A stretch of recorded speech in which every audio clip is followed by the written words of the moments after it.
not imposed by the laws of man, but by the laws of physics. On the high-banked super speedways, top speed is limited by aerodynamics. No matter how hard you push the accelerator, the engine can only push the car so fast through the air. On twisty road circuits, it's traction that holds you back. Try to go too fast, and you go off the road. But in off-road racing, you're already off the road. Traction isn't the problem. What limits your speed are the obstacles, the bumps, the rocks, the ditches, you name it. Once you start hitting them too hard, you either slow down or break down. The first secret of speed: create a vehicle that can survive the obstacles. Build the unbreakable machine.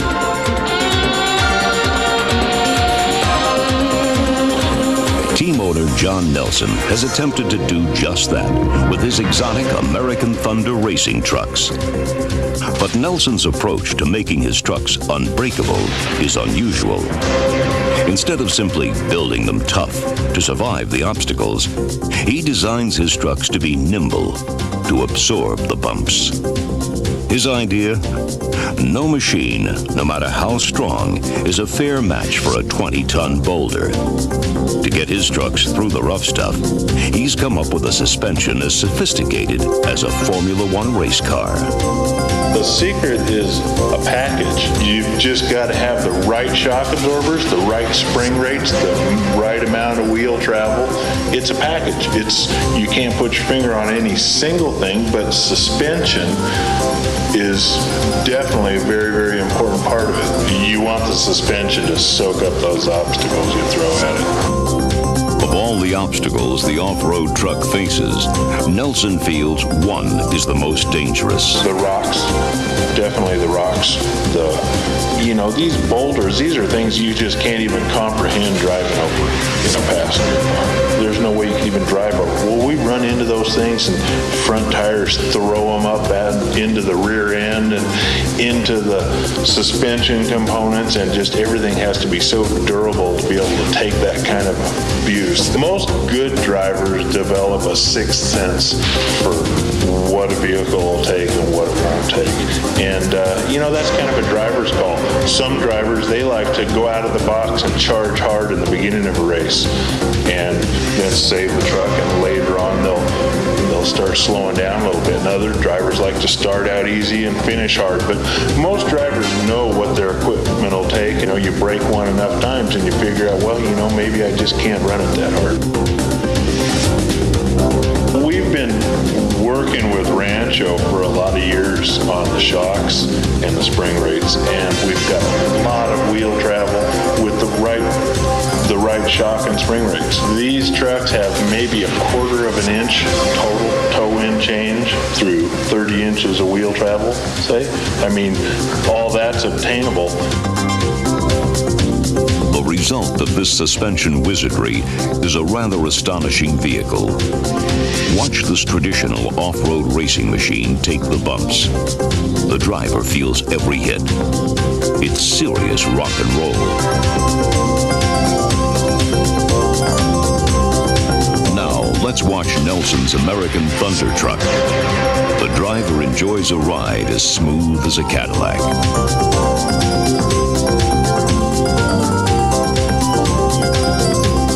Just in case his truck does take a bad hit and suffers a flat tire, Nelson has built in IndyCar-style air jacks, designed to make a quick pit stop in the middle of the desert.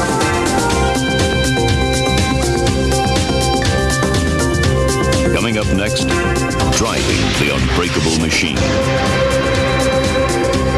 No matter how unbreakable you try to design the machine to be, it's still up to the driver to make sure he doesn't break it, all the while trying to go as fast as he can. Mike Schwellinger is a top driver for the General Tire off-road team, a master of keeping his truck together. But before turning to off-road racing, He spent 26 years as an airline pilot, and his approach reflects that experience. You're going to drive with little finesse and you fly with finesse. You muscle a large airplane around and you're going to have problems. You pretty much know what your vehicle can take, but occasionally you'll misread it. That's where you make your mistakes, and that's part of the secret is not making mistakes. I mean, if you hit a bump just the wrong way with the wrong setup suspension, you'll roll. Well, you read the terrain by shadows and how deep you think the bumps are and where the rocks are and things like that. But in a long race like this one, it's 500 miles. After the first 100 miles, it usually gets pretty well spread out, where you're kind of on your own unless you catch somebody or somebody catches you. You may go for 20, 30 miles and not see another vehicle. Tires are very important also, sure they are. They take abuse. They take a lot of rock hits and sidewall hits and can take anywhere from 3 to 10 minutes to change a flat, depends on where you're at the time and the type of terrain. Anybody can go fast where it's smooth. You've got to get the vehicle and yourself geared up to go fast over the rough stuff. That's where you can make your most time.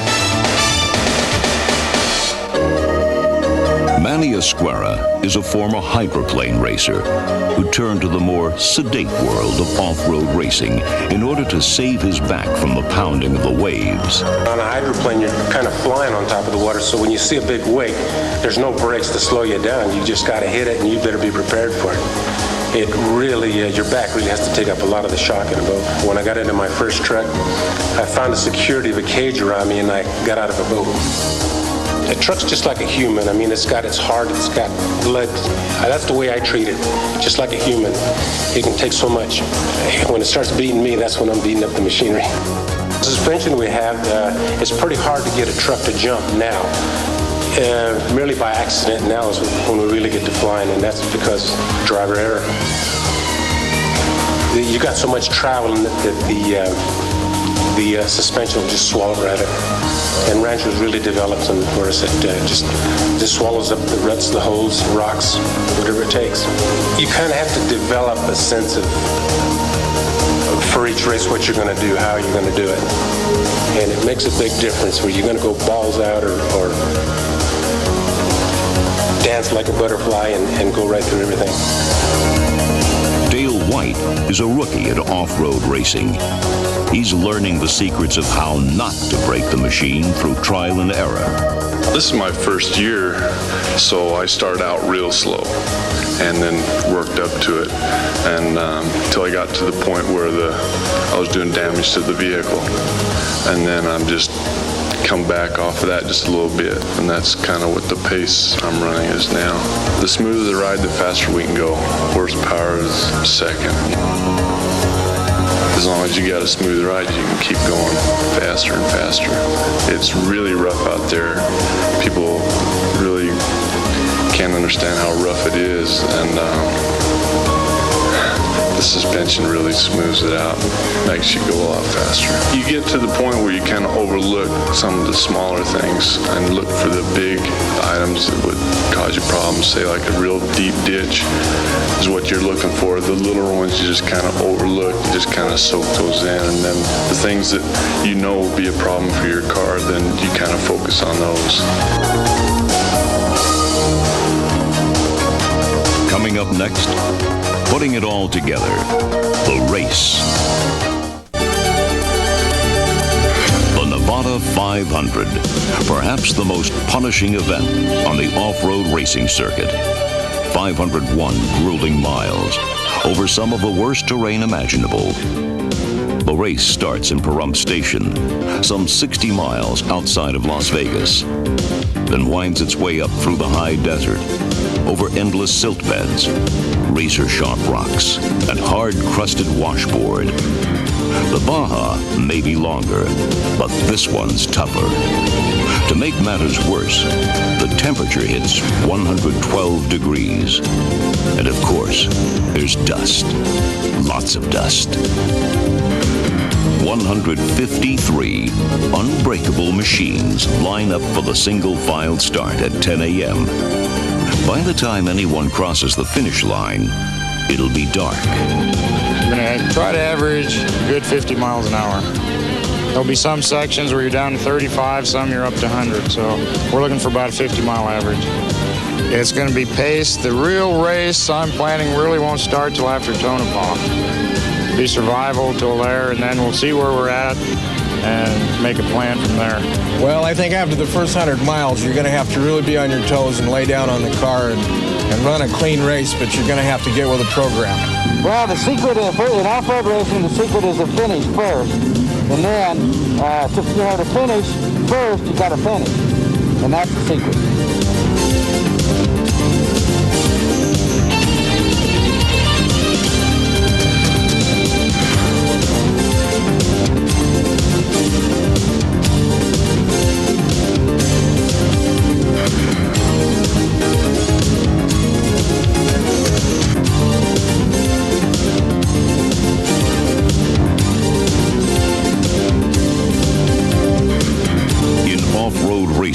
The driver doesn't ride alone.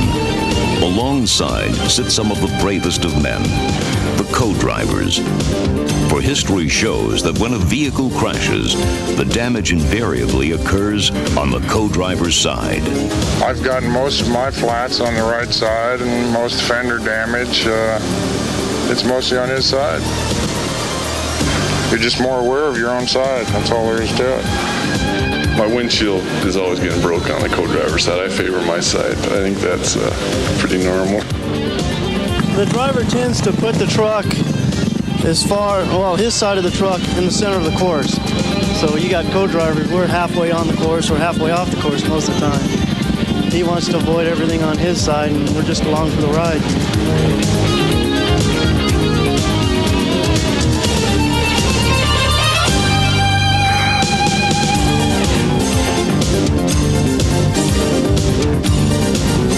Tires are going to be very important. Like I say, you really got to watch the rocks out here. They're very big rocks. A lot of the problem is you end up hitting a rim, or you just knock the tire right off the rim. We've been real lucky with the Generals. They've worked real good for us in the past, and I think we'll have a real good year with them this year.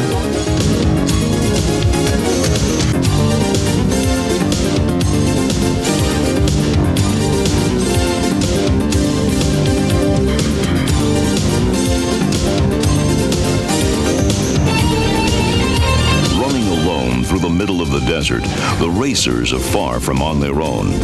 All the top teams rely upon support crews who set up pits along the circuit where they refuel, change tires, and even rebuild the machines if they have to.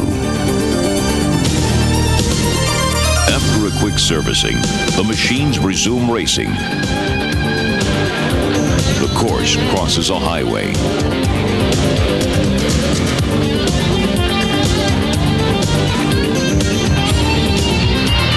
Then it's back on the gas and back in the dust.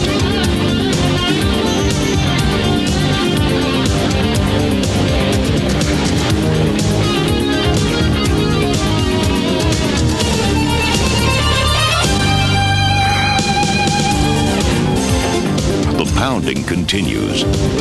8 hours down, at least 4 to go.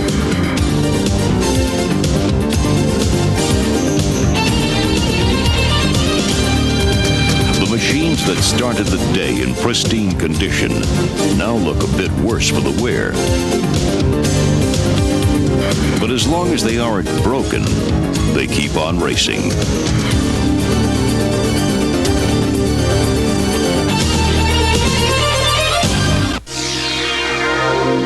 The finish. After over 12 hours and 500 brutal miles, the survivors straggle in. Not to the tumultuous cheering of 50,000 spectators, but to the quiet appreciation of a few hearty souls. For off-road racers aren't in it for the glory, but for the satisfaction. Mike Schwellinger takes a hard-earned third place in class, despite 8 punctured tires. Teammate Dave Schopp wins Class 8 despite losing several gears. And Scoop Vessels, the driver of John Nelson's Unbreakable truck, found a way to break the unbreakable machine. But he was fast, and he'll be back. Coming up next, the wild world of off-road circuit racing. Circuit racing. If you can't go out and find the world's most punishing roads, then you create your own. Willow Springs, California, the site of the newest form of off-road racing.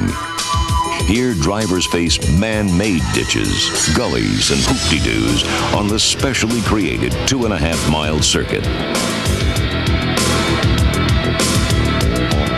And even though the obstacles may be man-made, there is nothing artificial about the damage they can do to the machines.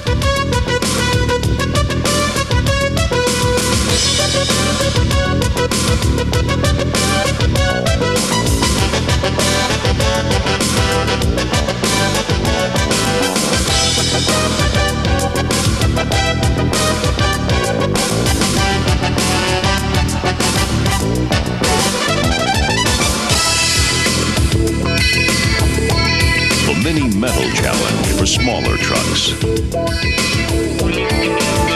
They take the green flag in a side-by-side land rush start, each aiming to be first into the first turn. Here, dust is replaced by mud. With 30 trucks vying for racing room, the obstacles the drivers face are more than just the road surface. Here, not breaking the machine also means trying not to hit another machine or being hit by another machine.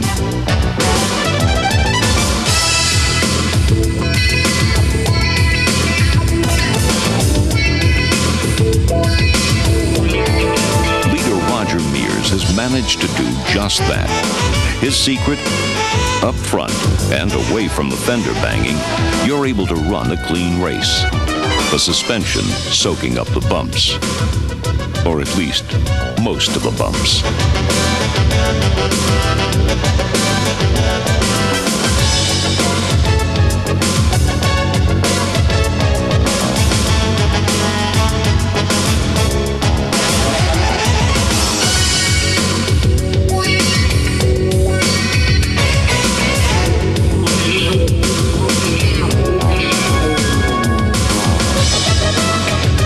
Outdistances the competition and takes the checkered flag.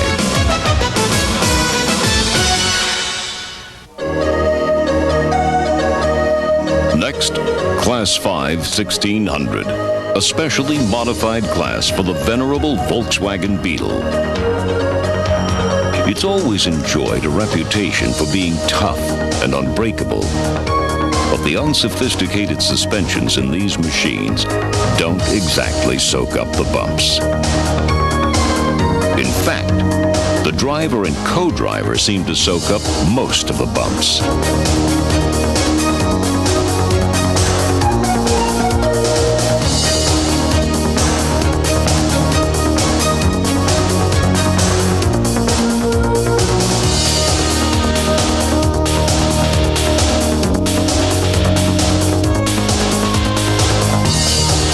Off-road racing, the favorite saying is, to finish first, you must first finish.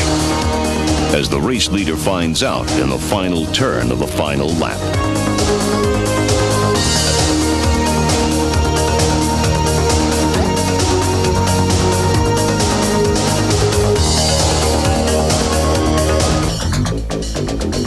The heavy metal challenge, the big trucks with their sophisticated suspension.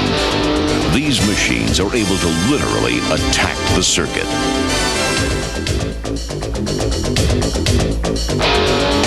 Yet inside, the ride is luxury car smooth. Well, almost.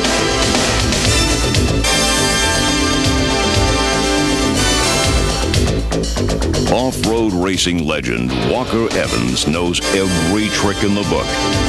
And one of the best is running out front, because it's nice and dry and clean up front, which is not always the case further back in the pack.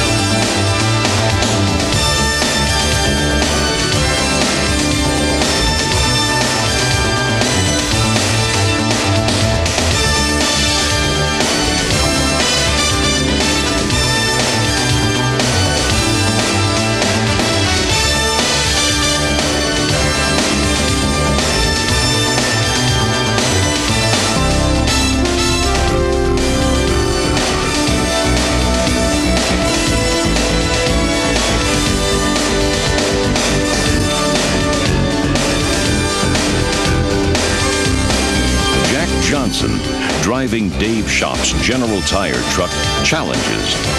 But at the finish, the winner is Walker Evans.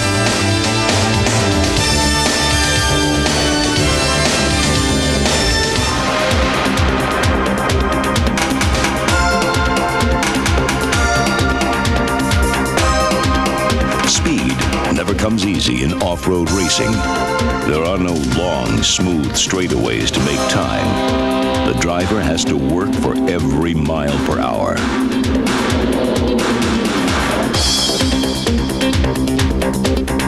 Some may think this is simply a tough guy macho sport. Pedal to the metal, push the machine till it breaks.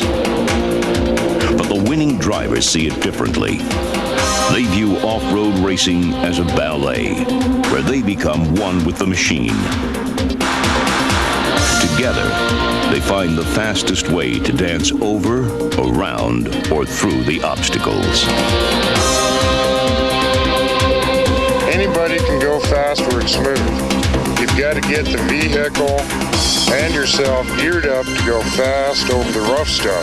That's where you can make your most time.